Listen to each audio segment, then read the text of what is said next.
Okay, let me get this straight.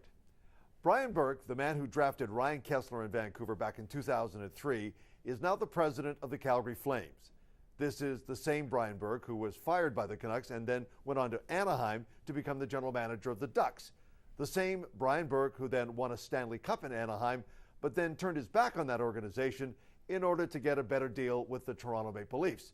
The same Toronto Maple Leafs who then fired Burke, who then went back to Anaheim to work as a scout, and then a few months later was hired by Calgary.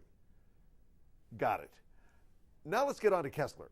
Last summer, he went to the Canucks and demanded a trade and only gave them one team that he would agree to be traded to, and that was Anaheim. That would be the same Ryan Kesler who helped the Ducks finish first in the Pacific Division and in the first round of the playoffs scored 2 goals in Game 4 to lead Anaheim to a sweep of the Jets. Got it. Now Burke and Kesler are getting ready for the second round of the playoffs. The prize is a trip to the Western Conference Final.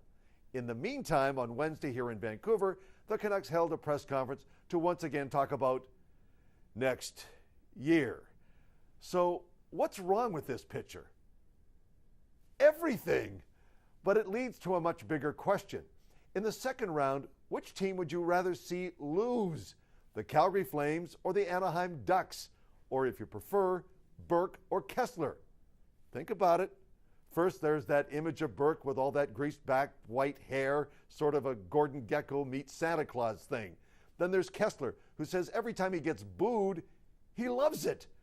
Add it up, and it's almost enough to have hockey fans in this city start cheering for Chicago. Well, almost.